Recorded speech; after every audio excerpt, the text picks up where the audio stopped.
बच्चों, मैंने आपको इससे पहले के वीडियो में ट्रिग्नोमेट्रिक रेशियोज, ट्रिग्नोमेट्रिक के बेसिक कंसेप्ट के बारे में बताया और कुछ सवालें भी लगवाई हैं। आज हम आपको ट्रिग्नोमेट्रिक रेशियो के मान कुछ खास एंगल्स के लिए, जैसे 0 degree, 90 degree, 30 degree, 60 degree, 45 degree के लिए निकाल कर दिखाएंगे। तो आइए शुरुआत करते हैं।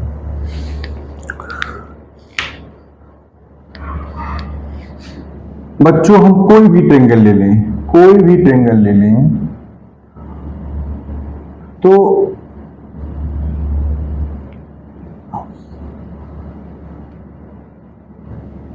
जैसे हमने कोई एक रेखा खींच ली, इस पर 90 डिग्री कोण बनाती दूसरी रेखा खींच ली और उसके किसी बिंदु को चाहे यहां से यहां मिला दें, चाहे यहां से यहां मिला दें, तो जो ये कोण आता है, सपोज करिए थीटा है, सपोज करिए 30 डिग्री है, तो 30 डिग्री ये है ए बी सी।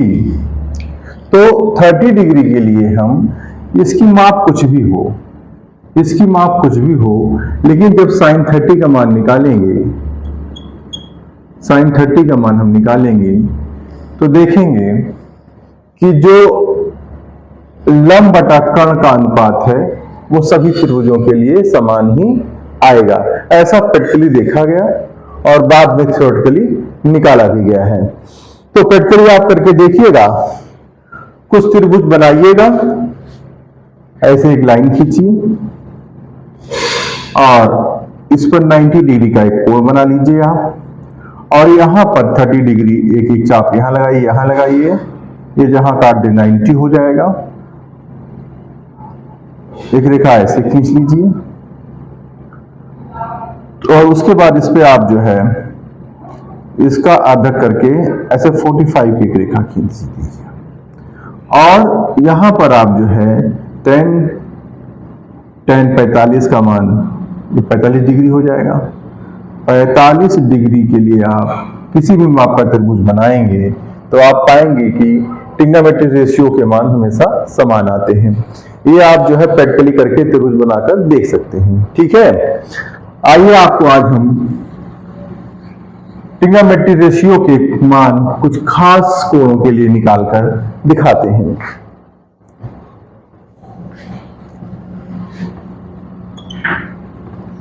ट्रिग्नोमेट्रिक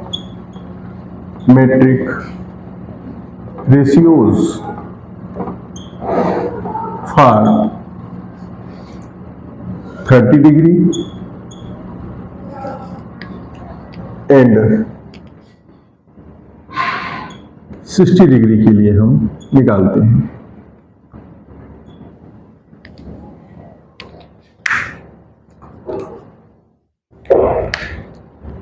इसके लिए हम क्या करेंगे, एक समबाहु त्रिभुज लेंगे,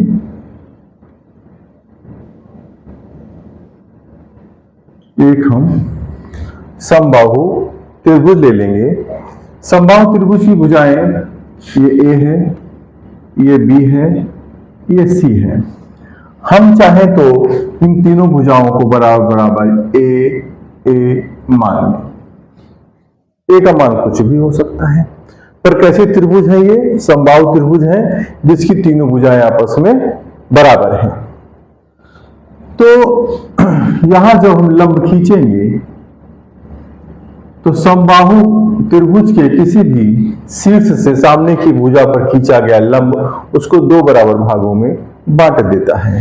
तो ये हो जाएगा हमारा a/2, ये हो जाएगा a/2। तो फिर बाद में और कैलकुलेशन करने में थोड़ा हमें लंबा कैलकुलेशन करना पड़ेगा, तो इसलिए हम इसको बुद्धिमत्तापूर्ण तरीके से इसकी प्रत्येक भुजा को 2a मान लेते हैं। क्या हो जाएगा? 2a। और फिर ये जो लंब है जब इसको अर्धित करेगा तो ये भी a हो जाएगा और ये भी a हो जाएगा। सपोज करो कि a से डाला गया लंब AD है, समबाहु त्रिभुज के शीर्ष ए से सामने की भुजा पर खींचा गया लंब भुजा को दो बराबर भागों में बांट देता है। तो देखिए समबाहु त्रिभुज के तीनों कोण कितने होते हैं? 60 डिग्री के होते हैं, और ये भी 60 डिग्री का है। और वो लंब क्या करता है? शीर्ष के कोण को दो बराबर भागों में बांट देता है। तो ये 30 हो जाएगा और ये 30 हो जाएगा। ठीक है। समबाहु त्रिभुज जिसकी तीनों भुजाएं बराबर हों और तीनों कोण आपस में बराबर हों, तो त्रिभुज के तीनों अंतःकोण कितना होते हैं? 180। उनको 3 से भाग देंगे तो प्रत्येक कोण 60-60 का हो जाएगा। और शीर्ष से खींचा गया लंब, चाहे इस शीर्ष से खींचे, चाहे इस शीर्ष से खींचे, और चाहे इस शीर्ष से खींचे, सामने की भुजा को दो बराबर भागों में बांटेगा ही बांटेगा। इसलिए ये भुजा ए हो गई और ये ए हो गई, क्योंकि हमने प्रत्येक भुजा 2a माना था। ठीक है। अब देखिए ये समकोण त्रिभुज है। समकोण त्रिभुज, समकोण त्रिभुज ADB, ADB में तो जब 60 के लिए लेते हैं, देखिए यहां हम 60 के लिए अगर लेंगे तो ये हमारा आधार हो जाएगा। इसके पहले की वीडियो मैंने आपको बताया है कि कौन आधार और कौन लंब। तो 60 चूंकि इस पर बन रहा है तो इसके लिए ये हो जाएगा आधार, ये हो जाएगा लंब। और जब 30 के लिए लेंगे तो ये हो जाएगा हमारा आधार, ये हो जाएगा लंब। तो आइए सबसे पहले हम निकाल लेते हैं sin 30 की वैल्यू। sin 30 की वैल्यू क्या हो जाएगी? देखिए लंब बटा कर्ण, और यहां पर आप देखें तो हमको लंब नहीं मालूम है, तो लंब को ज्ञात करने के लिए हम पाइथागोरस थ्योरम का सहारा लेंगे। ए डी बी में पाइथागोरस प्रमेय के अनुसार, क्योंकि यहां पे हमें लंब नहीं पता है या आधार एक भुजा एडी नहीं मालूम है, उसको हम ज्ञात कर लेते हैं। तो देखो अगर इसके सापेक्ष हम देखते हैं तो लंब पर बना वर्ग प्लस आधार पर बना वर्ग बराबर होता है कर्ण पर बने वर्ग के। ये कर्ण है हमारा। तो एडी ही हमको पता करना है, बीडी हमारा जो है ए है, एबी है 2a का होल स्क्वायर। देखिए एडी स्क्वायर प्लस ए स्क्वायर बराबर 4a स्क्वायर। तो एडी स्क्वायर बराबर हो जाएगा 4a स्क्वायर, एडी बराबर रूट ले लेंगे 4a स्क्वायर का, तो ये हो जाएगा हमारा, सॉरी ये इधर आएगा 4a स्क्वायर माइनस इसको इधर ले जाएंगे तो ये हो जाएगा हमारा a स्क्वायर, और ये हो जाएगा 3a स्क्वायर, और ये रूट 3a स्क्वायर, तो ये हो जाएगा रूट 3a। ठीक है। रूट 3a ये कितना निकल आया हमारा? Root 3a। अब देखिए sin 30 बराबर, तो ये बेस हो जाएगा, 30 इस पे बन रहा है तो एडी हमारा क्या हो जाएगा? बेस हो जाएगा, और ये लंब हो जाएगा। तो लंब क्या है sin 30 के लिए? बीडी, बीडी हमारा लंब है, और कर्ण क्या है? ए बी है। बीडी कितना आया है? ए आया हुआ है। बीडी कितना है? वो ए है, और ए बी कितना है? वो 2a है। ए से कट गया 1/2। तो sin 30 का मान सभी समकोण त्रिभुजों के लिए सदैव 1/2 ही होगा। आइए cos 30 निकाल लेते हैं। cos 30 की वैल्यू निकालते हैं। cos 30 आधार बटा कर्ण, आधार बटा कर्ण आधार बटा कर्ण हो जाएगा। तो आधार बटा कर्ण, यहां पे आप देखिए आधार क्या है, 30 के लिए आधार यही रहेगा, यानी एडी, और कर्ण आपका AB, एडी की वैल्यू √3 है अपान ए, और सॉरी अपान 2a, AB है हमारा 2a। तो ये कट के कितना हो जा रहा है, ए से ए कट गया, ये बराबर हमारा √3/2 आ गया। साफ साफ यहां लिख दें √3/2।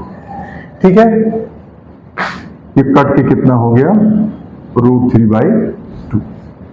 ठीक है, tan 30 की वैल्यू क्या हो जाएगी, tan 30 होता है हमारा लंब बटा आधार।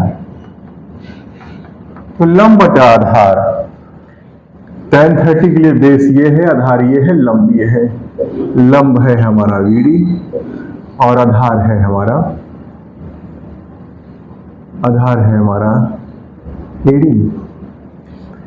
लंब ये हो गया और आधार ये हो गया। लंब A है और आधार है √3a। क्या होगी वैल्यू, 1/√3।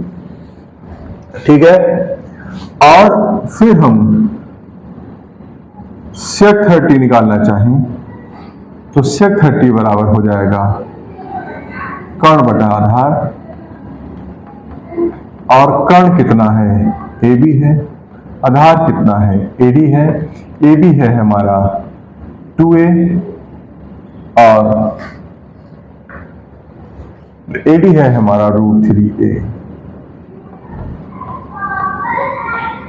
2/√3। ठीक है, देखिए cos 30 का उल्टा sec 30, ये √3/2 है, ये 2/√3 है। cosec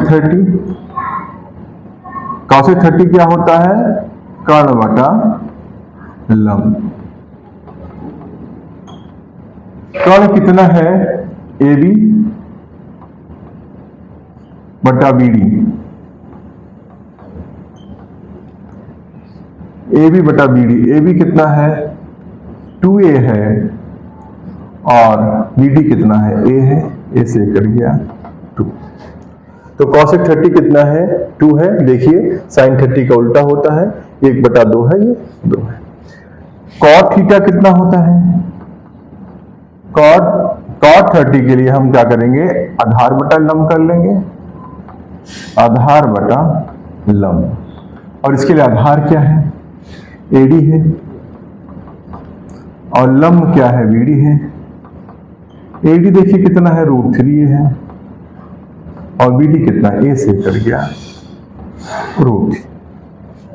ठीक है, तो इस तरह से हमने देखा कि sin 30 का मान, cos 30 का मान, tan 30, sec 30, cosec 30 और cot 30 का मान हमने निकाल लिया। ये मान हमको याद रखने की भी जरूरत है, और आवश्यकता पड़े तो हम ऐसे, अगर भूल गए हों तो ऐसे हम निकाल भी सकते हैं। इन मानों का हम डायरेक्ट आने वाले सवालों में प्रयोग करेंगे, इसलिए ये आपको अभ्यास करते करते खुद ही याद हो जाएगा। ठीक है, 2-4 मिनट इसको आप ऐसे निकालिए, याद हो जाएगा। अब देखिए, यदि हम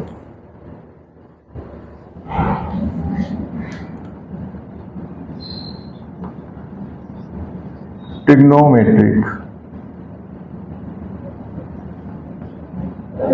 रेशियोज 60 डिग्री के लिए निकालें तो क्या होगा, आइए sin 60 निकाल लेते हैं। sin 60 जब हम निकालेंगे तो इस एंगल के लिए निकालेंगे। अब आधार ये हो जाएगा और लंब ये हो जाएगा, तो sin 60 मतलब लंब बटा कर्ण। लंब क्या है इसमें, AD है, और कर्ण क्या है, AB है। AD कितना है, √3a है, AB कितना है, 2a है, A से कट गया √3/2। ठीक है, फिर क्या निकालना है हमको, cos 60 निकालना है। cos 60 निकाल लेते हैं। cos 60 के लिए क्या होगा, आधार बटा कर्ण, अर्थात आधार बटा कर्ण का मतलब क्या हो गया, AD। cos 60 के लिए आधार हो जाएगा BD और बटा AB, और BD कितना है, A है, AB कितना है, 2A है, A से कट गया 1/2। tan 60 अगर निकाल लिया जाए तो tan 60 निकालने के लिए लंब बटा आधार, ये लिख दिया आपको याद करने के लिए। लंब कितना है 60 के लिए, लंब है आपका AD, आधार कितना है BD, AD है √3A, BD है A से कर गया √3। ठीक है, यहां पे अगर हम निकालना चाहें cosec 60, तो आप देखिए cosec 60 क्या हो जाता है, cosec 30 हो जाता है आपका, cosec 60 आपका हो जाता है कर्ण बटा लंब, और कर्ण है आपका AB, लंब है AD, लंब है AD, AB है 2A और AD है √3, A से कैंसिल 2/√3। देखिए sin 60 का उल्टा 3/2 है, ये 2/√3 है। फिर इसी तरह हम sec 60 निकाल लेते हैं, क्या हो जाएगा, कर्ण बटा आधार, कर्ण क्या है AB है, आधार क्या है BD है, ये है हमारा 2A और ये है A से कट गया, क्या आएगा 2। देखिए cos 60 1/2 है तो sec 60 उसका उल्टा 2/2 है। cos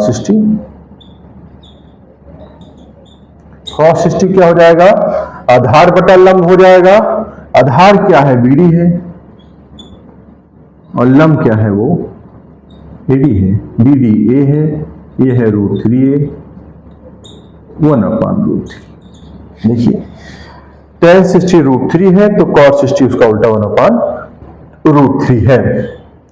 तो आप जो है इन मानों को अच्छे से याद कर लीजिए। हम यहां पर आपके लिए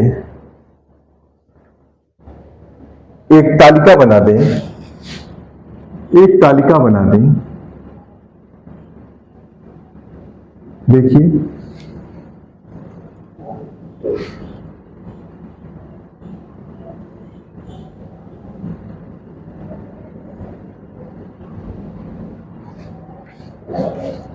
यहां पर हम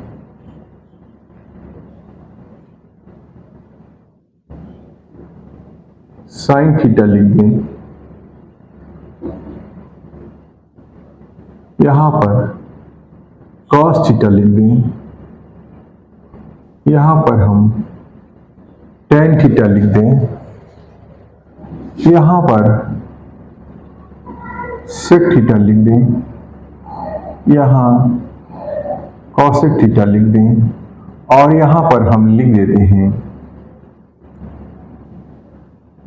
cot थीटा। यहां पे लिख देते हैं हम 0 डिग्री, यहां पर लिख देते हैं 30 डिग्री, यहां पर लिख देते हैं हम 45 डिग्री, यहां पर लिख देते हैं 60 डिग्री, और यहां पर लिख देते हैं 90 डिग्री।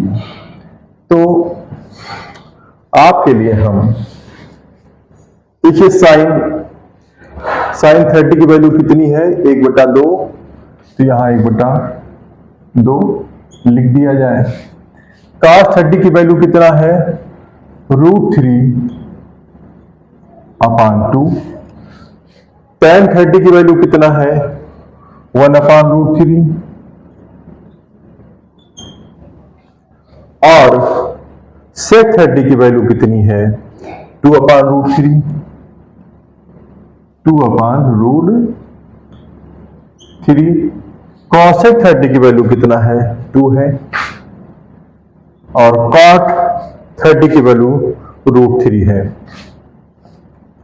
√3 है। और क्या निकाला है हमने? हमने निकाला है 60 के लिए रेशियो। sin 60 कितना है? sin 60 है हमारा √3/2। और cos 30 कितना है? cos 60 है 1/2, 1/2। और tan 60 है √3। फिर है हमारा sec 60 है हमारा 2।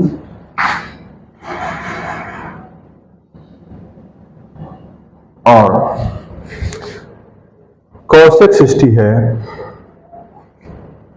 2/√3, 2/√3। और cot 60 है 1/√3, 1/√3। तो इस तरह से हमने एक तालिका बना ली। देखिए यही मान यहां है, यही मान यहां है, बस ऊपर नीचे थोड़ा। ठीक है, आइए हमने ये ज्ञात कर लिया sin 60 के लिए, 60 के लिए सारे ट्रिग्नोमेट्रिक रेशियोज और 30 के लिए सारी ट्रिग्नोमेट्रिक रेशियोज ज्ञात कर लिए हैं। आइए आगे बढ़ते हैं।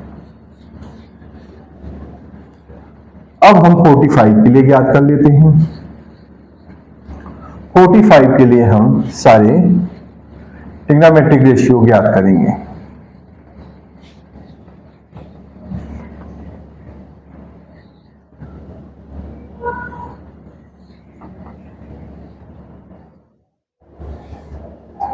देखिए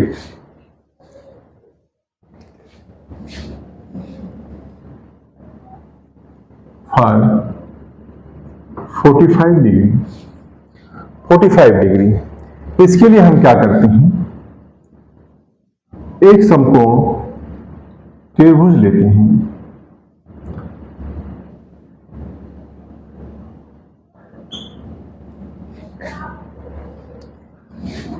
ए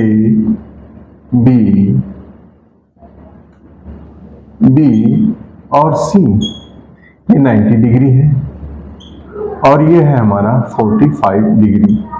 ये 45 डिग्री होगा तो दूसरा वाला अपने आप ही 45 डिग्री हो जाएगा, क्योंकि तीनों कोण 180 के बराबर, ये 90, ये 45, तो ये निश्चित रूप से 45 हो जाएगा।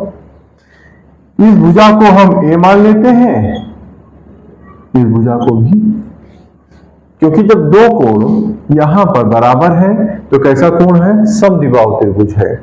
समद्विबाहु त्रिभुज में दोनों भुजाएं कैसी होती हैं? आपस में बराबर होती हैं। तो अगर हमने इसको ए माना है तो ये भी ए हो गया। ठीक है, अब पाइथागोरस थ्योरम लगाते हैं इसमें। त्रिभुज एबीसी में कोण बी बराबर 90 डिग्री। पाइथागोरस प्रमेय के अनुसार क्या हो जाएगा? लंब पर बना वर्ग आधार पर बने वर्ग का योगफल कर्ण पर बने वर्ग के बराबर हो जाता है। ए बी स्क्वायर क्या है? ए स्क्वायर हो गया, बी सी ए स्क्वायर हो गया बराबर ए सी स्क्वायर हो जाता है। ये 2a स्क्वायर ए सी स्क्वायर, ए सी बराबर 2a स्क्वायर का वर्गमूल, दैट इज a√2। तो ये हो गया हमारा a√2। तो इस कोण के लिए ये बेस है, ये हमारा परपेंडिकुलर है और ये हाइपोटेनियस है, हाइपोटेनियस है। आधार, लंब और ये कर्ण क्योंकि यहां पे दोनों को 45 डिग्री है, चाहे इसके लिए निकालें चाहे इसके लिए निकालें, वैल्यू समान आने वाली है। आइए निकालते हैं साइन 45। साइन 45 की जब वैल्यू निकालेंगे हम तो क्या पाएंगे, लंब बटा कर्ण। लंब हमारा क्या है, ये लंब है, ये बेस है, तो ए बी बटा कर्ण हो गया ए सी। ए बी कितना है, ए है, और कर्ण कितना है, ए रूट 2। ए से कट जाएगा 1/√2।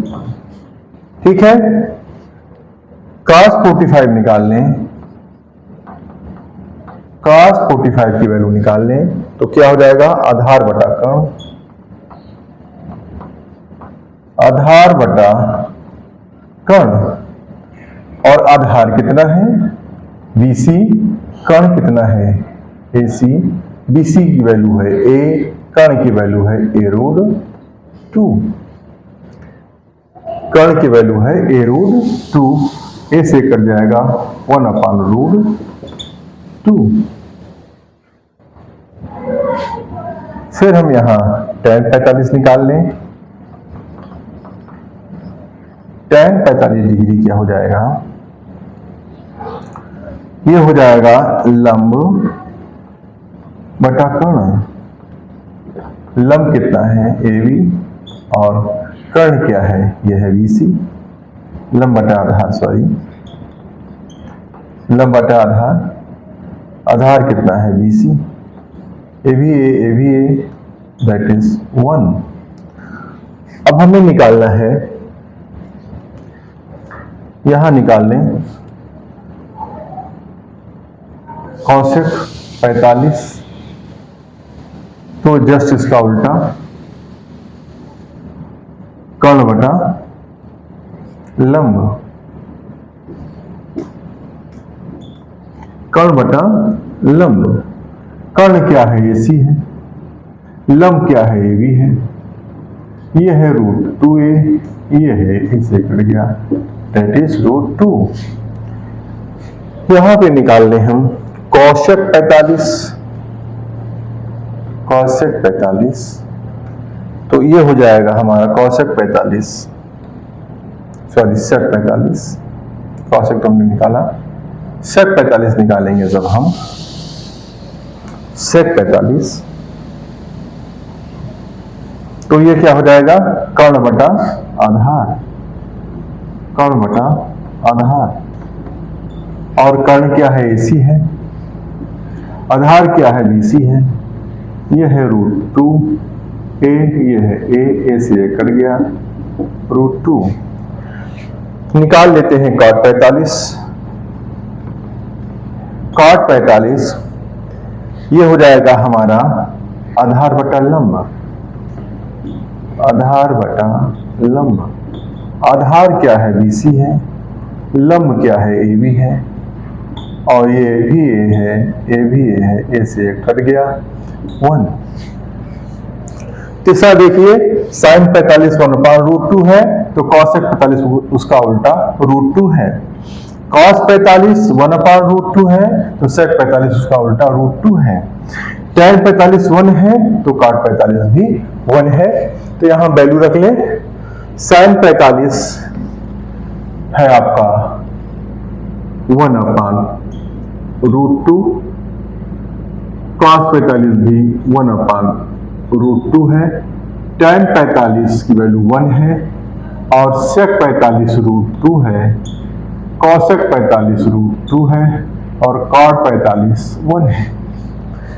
अब बचता है, तो इस तरह से हमने देखा कि 30, 45 और 60 के लिए हमने सारे ट्रिग्नोमेट्रिक रेशियोज, त्रिकोणमितीय अनुपात का मान निकाल लिया है, और हमने एक सारणी भी बनाकर आपके सामने रख दी है। अब बचता है 0 और 90। 0 और 90 के लिए आइए उसको भी समझ लेते हैं। 0 और 90 को भी हम समझ लेते हैं।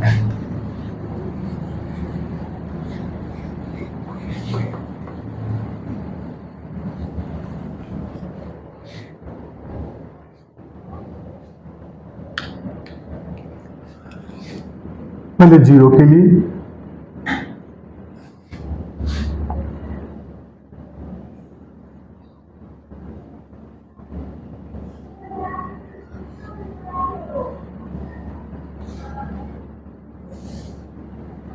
ए बी सी, ये कोण थीटा है, ये बेस हो जाएगा।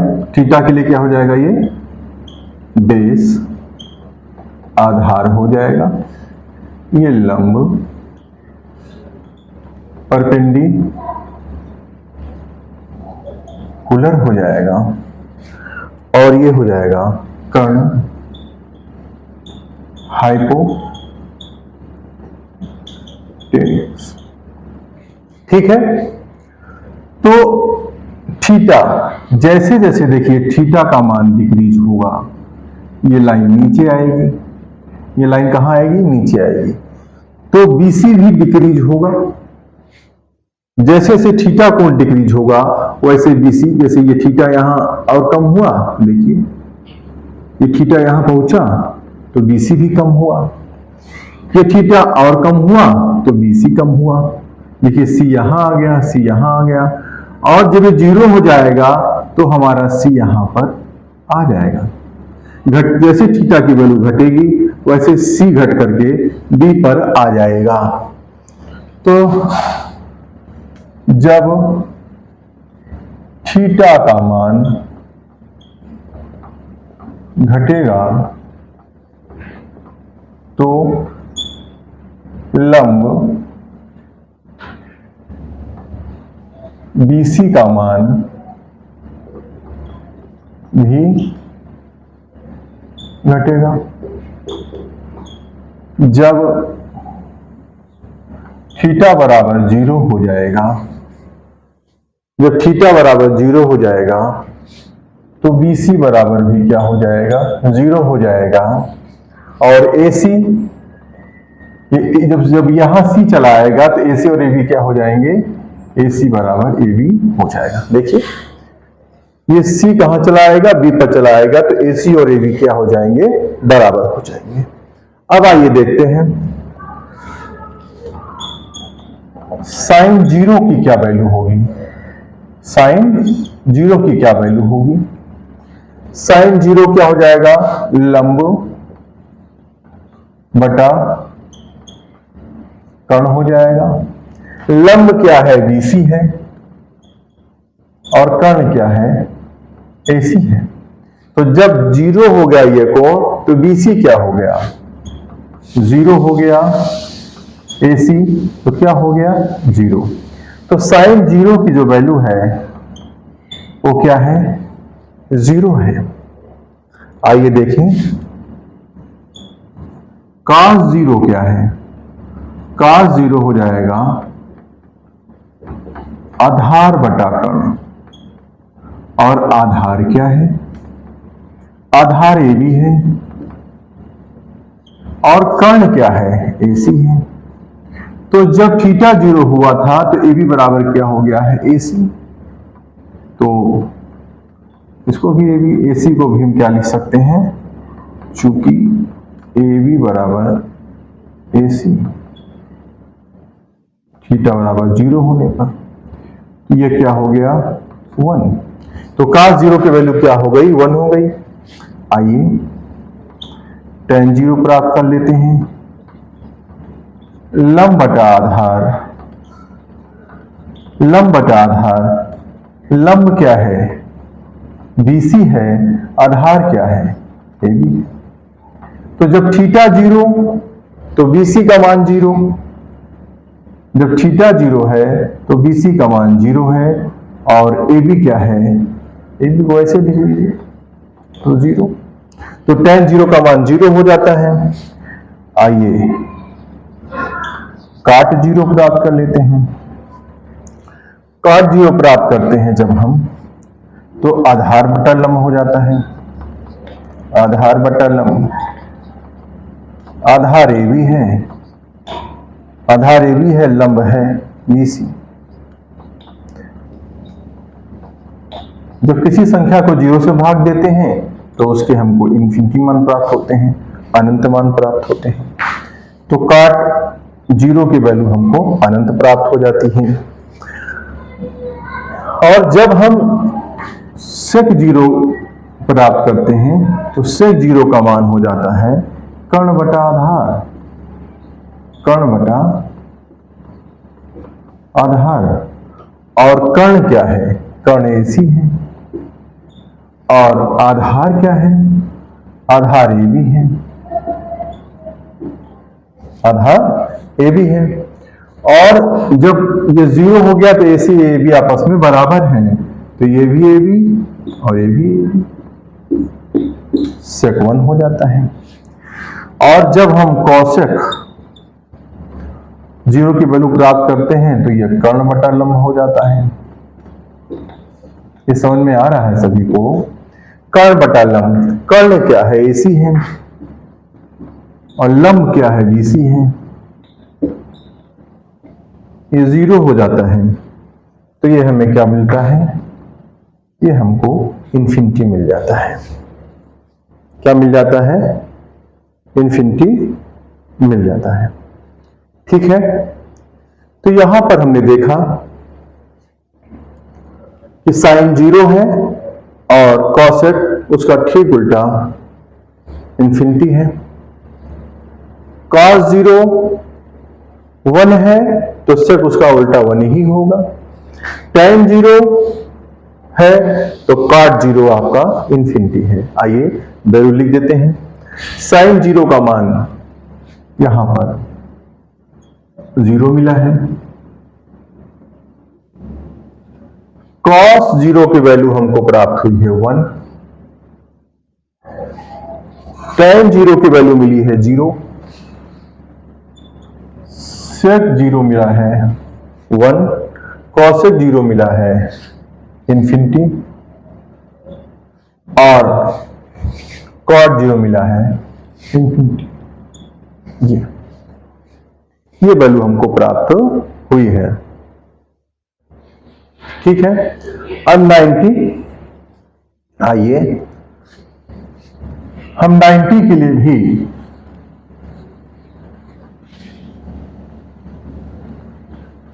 ट्रिग्नोमेट्रिक रेशियो के वैल्यू प्राप्त कर लेते हैं।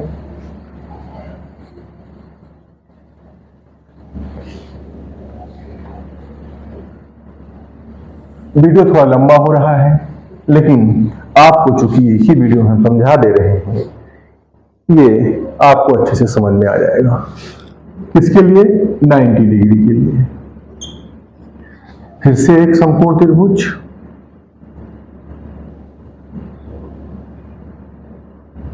ये देखिए, ये थीटा, ये ए, ये बी और ये सी। थीटा के लिए क्या है? आधार है, थीटा ऐसी बन रहा है बेस। ये परपेंडिकुलर है, परपेंडिकुलर है। और ये हाइपोटेनियस। ओके, इसको हम लंब भुजा कह दें और इसको कर्ण कह दें। तो त्रिभुज एबीसी में, त्रिभुज एबीसी में थीटा का मान देखिए यहां पे 90 से कम है, तो इसको बढ़ाएंगे। जब बढ़ाते जाएंगे इसका हम मान, ऐसे ऐसे बढ़ाएंगे इसका मान, तो सी यहां आएगा। फिर क्या होगा? सी यहां आएगा तो बी यहां चला आएगा। देखिए, एबी का मान क्या हो रहा है? डिक्रीज हो रहा है। फिर और घटाएंगे, थीटा का मान और बढ़ाएंगे, तो ये सी यहां आया, अब सी यहां आ रहा है, बी यहां आ रहा है, बी यहां पर आ रहा है। और जब इसका मान हम 90 डिग्री कर लेंगे, ये 90 डिग्री हो जाएगा, तो बी यहां चला आएगा और सी यहां चला आएगा। ऐसे केस में क्या होगा? थीटा का मान बढ़ने पर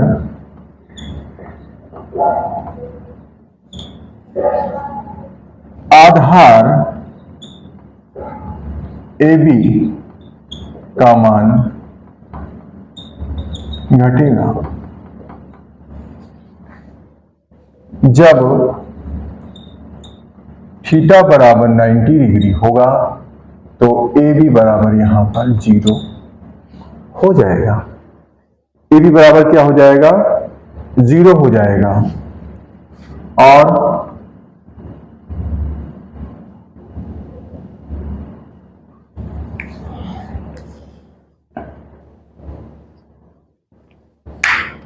ऐसे केस में क्या होगा, आइए देखते हैं। साइन 0 निकालना हो तो सबसे पहले साइन 0 निकाल लें। साइन 0 निकालेंगे हम जब, तो क्या होगा? लंब बटा कर्ण हो जाएगा। लंब क्या है?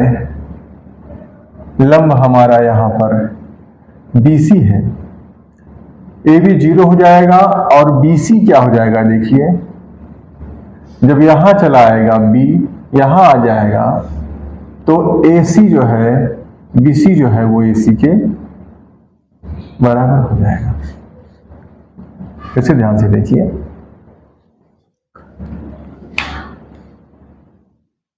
जब B यहां चला आएगा, जब B यहां चला आएगा तो AC जो है वो AB के बराबर, ये BC जो है वो AC हो जाएगा। देखिए B और यहाँ तो वही BC है वही AB है, तो BC बराबर AC। तो लंब बटा कर्ण, और लंब हमारा यहाँ क्या है? लंब है BC और कर्ण क्या है? वो है AC। और जब ये 0 हो जा रहा है, थीटा जब 90 है, 90 डिग्री निकालना है। थीटा जब 90 है तो BC बराबर क्या है? AC है। तो AC बटा AC क्या हो गया? 1 हो गया। और cos 90 निकाल दिया जाए। ये बात समझ में आ रही है ना आपको? जैसे जैसे थीटा का मान बढ़ेगा B यहां आ जाएगा। जैसे 90 होगा ये B यहां आ जाएगा तो BC और AC दोनों क्या हो जाएंगे? आपस में बराबर हो जाएंगे। और ये जो AB है ये यहां आ गया तो AB की वैल्यू क्या हो गई? 0 हो गई। ठीक है, अब हमें वैल्यू रखते जाना है। आधार बटा कर्ण। आधार क्या है? यहां पर आधार AB है और कर्ण क्या है? AC है। लेकिन जैसे 90 हुआ आधार क्या हो गया? आधार हो गया 0, 0 बटा AC, 0। तो cos 90 क्या है? 0 है। tan 90 निकाल देते हैं। tan 90 लंब बटा आधार, लंब बटा आधार। और लंब क्या है? यहां पर देखिए BC है और आधार क्या है? AB है।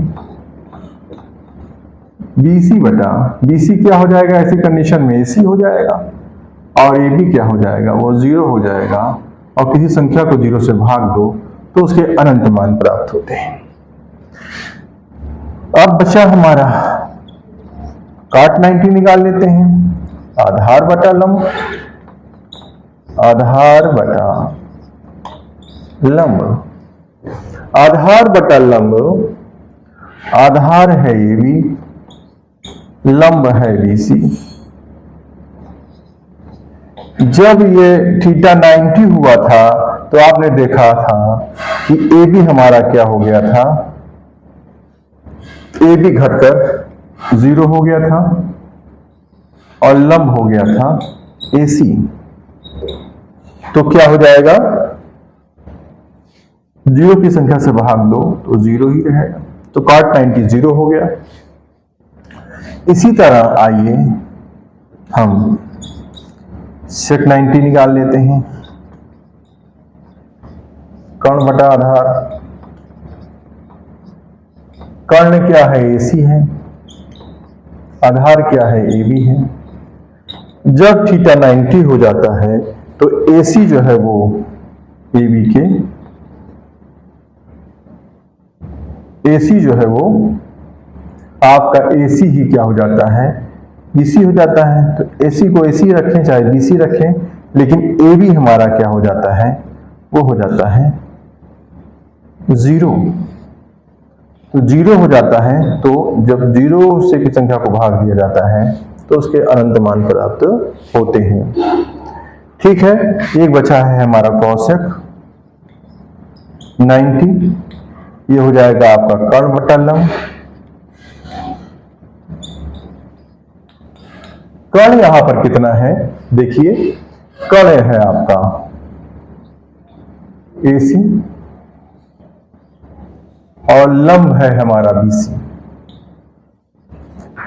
तो ऐसे कंडीशन में क्या है कि जब 90 हो रहा है तो AC और BC क्या हो जा रहे हैं, आपस में बराबर हो जा रहे हैं। तो AC और BC को भी AC कर दें, ये कट गया 1 हो गया। तो कौशिक 91 प्राप्त होता है। आइए सारणी में हम इनको अपना स्थान दे दें। साइन 90 की वैल्यू कितनी है, 1 है। साइन 90 का मान क्या है, 1 है। cos 90 0 है। tan 90 इंफिनिटी है, अनंत है, अनंत है। और cot 90 sec 90 सॉरी sec 90 भी इंफिनिटी ही है। और cosec 90 1 है। cot 90 हमारा कितना है, 0। तो इस तरह से हमने 0, 30, 45, 60 और 90 के सारे ट्रिग्नोमेट्रिक रेशियो, त्रिकोणमितीय अनुपात के मान निकाल लिए और उनको हमने एक सारणी में स्थान दे दिया है। आपको अभ्यास करते करते धीरे धीरे याद हो जाएगा, और यदि भूल भी जाए तो जैसा मैंने आपको समझाया है वैसे आप मान को निकाल भी सकते हैं। ठीक है, अब इन्हीं मानों के आधार पर आने वाले चैप्टर्स में हम सवाल लगाएंगे। एक चीज और बता दें कि आपने देखा 0 से लेकर के 90 के लिए सारे मान कैसे हैं, पॉजिटिव हैं। तो पॉजिटिव होना है अगर देखिए तो पहले क्वाड्रेंट में ये अगर कोई भी त्रिभुज हम बनाते हैं, कोई भी त्रिभुज बनाते हैं, देखिए तो ये इधर जाएगा तो भी पॉजिटिव, ये ऊपर है तो पॉजिटिव, ये तो पॉजिटिव रहेगा। जब तीनों भुजाएं पॉजिटिव रहेंगी तो उनका अनुपात भी पॉजिटिव होगा। ठीक है, तो आपको समझ में आ गया कि 0 से लेकर के 90 तक के सारे मान पॉजिटिव क्यों हैं। ठीक है, ओके, तो इसको आप देखिए, समझिए। अगर कोई बात नहीं समझ में आती है तो आप कमेंट बॉक्स में लिखिए, हम उसको और अच्छे से आपको समझाएंगे। लेकिन मुझे उम्मीद है अगर आप ईमानदारी से इसको देखेंगे तो निश्चित रूप से आपको पूर्णतः समझ में आ जाएगा। धन्यवाद।